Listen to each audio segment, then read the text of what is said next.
Do you have trouble sleeping? One solution is to turn your bedroom into a calm and serene space. This is Liz from Comfort Sleep Sanctuary. Here are some tips to help you out. Number 1, reduce the clutter. It can be a visual distraction. In fact, I probably have a little bit too much behind me. You don't need to go all minimalistic, well, unless you're into that sort of thing. It can be a little cold, but instead edit down your stuff.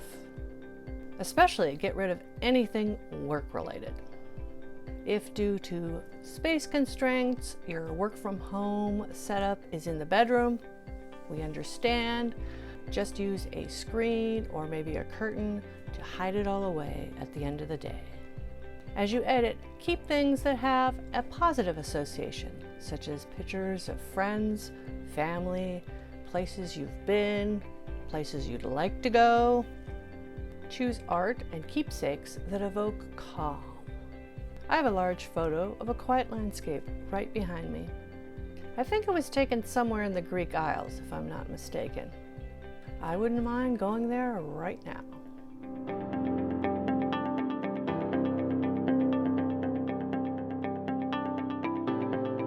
If you'd like to read before bed, keep your favorite books around. Preferably something you've read already, something that is not a page turner that's going to keep you up to the wee hours of the morning. And don't forget to add plants. Fake or real, but real is preferred. Are you done editing down your stuff? Now take a look at your furniture.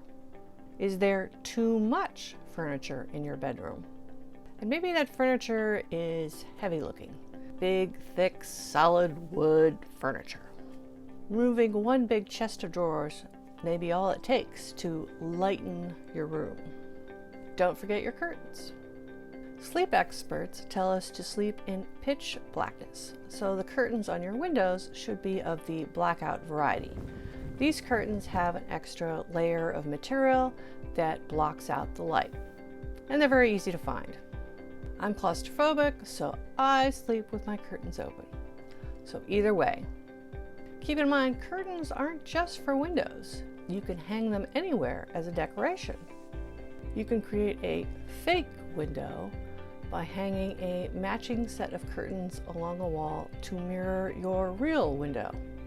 You can hang curtains behind your bed to complement your headboard. My favorite thing is to hang curtains in front of my closets. I have these circa 1980s mirrored closets. You remember those. Anyway, they are very dated. But instead of replacing them, I simply hung curtains. As an added advantage, I don't actually have to keep my closets closed, just the curtains in front of them. This makes it very convenient for the cats, who love to play hide and seek, or rather, hide and attack. Next, use calm colors. Use colors on the wall, including the wall art, and of course your curtains, also your bedding, pillows, and rugs. Calm colors are a matter of personal preference. For most of us, those will be neutral tones such as beige or gray, depending on what's in style at the moment, or white, or maybe a little metallic trim like silver, or pastels like light blue or light pink or light peach, or a combination of all of the above. You could also go dramatic and go dark color such as navy or charcoal gray, even black. But if bright colors make you happy, who am I to judge? What about your lights? Overhead lights are a bit impersonal. Instead, fill your bedroom with lamps or wall sconces. Be creative and add out-of-season Christmas lights, like that. You can also use strips of LED lights, place them behind shelves to add additional ambience. Use lights that allow you to change the color. I'm using smart lights from Hue, and the Christmas lights behind me are plugged into a smart plug. There is no reason to reach for a light switch. I simply asked she who must not be named, or alternatively, to turn the lights on or off. And yes, I use both of them because both are a little dumb. If one doesn't understand me, usually the other one will, eventually. Why is colored light important? Blue light inhibits the production of melatonin, and studies have shown that blue light inhibits our ability to fall asleep. This includes the blue light from our screens, including the TV, our phones, and even an e-reader. Your typical white light, of course, contains all the colors, including blue. Unless you need a reading light, turn all your lights a nice amber color. Reminds me of candlelight. Speaking of candles, they are definitely not on this list. You do not want to fall asleep with a candle burning. Stick with amber lights. Another thing that is not on this list are scents. That may be fine for many of you. Many of you might like to have a diffuser of your favorite scent, or dab a little essential oils either on yourself or your pillow. First issue, you'll quickly become desensitized to the scent. But the most important concern is if you have pets, especially cats.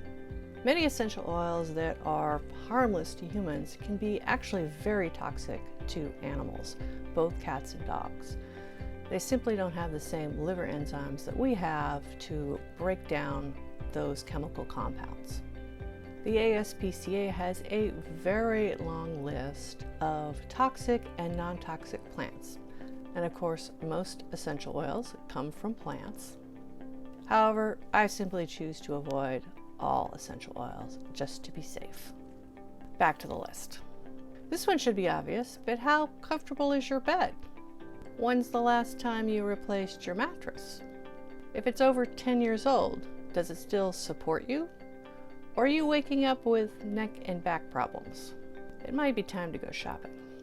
Are your pillows full and firm enough to support your head in alignment with the rest of you?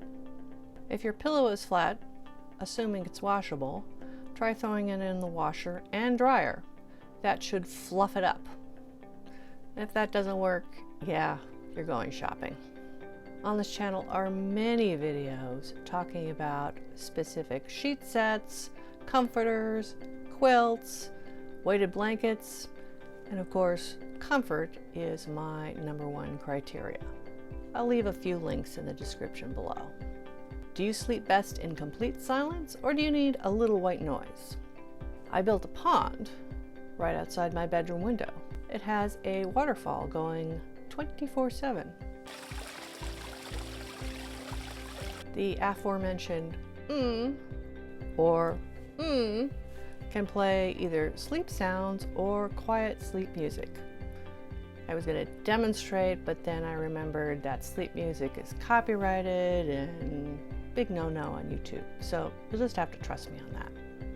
Likewise, you can pair a speaker or a wireless set of headphones to your phone and play, well, virtually anything you want.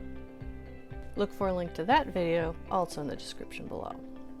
Don't forget about the things that are invisible. What is the temperature in your bedroom? Summer or winter, I keep my bedroom well below 68 degrees Fahrenheit, which is 20 degrees Celsius, and the winter can be even less. Remember that your body temperature drops during the night. You may feel nice and toasty when you're getting into bed, but a few hours later you wake up boiling for some reason. How's the humidity? If it's too high, you're going to feel sweaty and clammy. Also, it's bad if you have allergies. Bacteria, fungi, dust mites, they all love high humidity. If the humidity is too low, you feel dry, especially your skin and your nasal passages. The sweet spot, 50% humidity. If it's too dry, which is common in the winter, pull out your humidifier. You fill up your humidifier with water and then it pushes out mist until that water is gone. Depending on the size of the humidifier, you may need to fill the tank at least once or twice a day. If it's too wet, which is very common in the summer in many places, then you need a dehumidifier. A dehumidifier removes water from the air. It has a big tank which will gradually fill up over time, and you'll need to empty that once or twice a day. Last but certainly not least, bonding with your furry friend can lower your blood pressure and relieve the anxieties of the day. And they can double as a weighted blanket or give you a massage. Do you have a favorite tip for creating a tranquil bedroom? If you're still having trouble falling asleep, check out this video on sleep hygiene. And as always, like, subscribe, and ring the bell. Nighty night.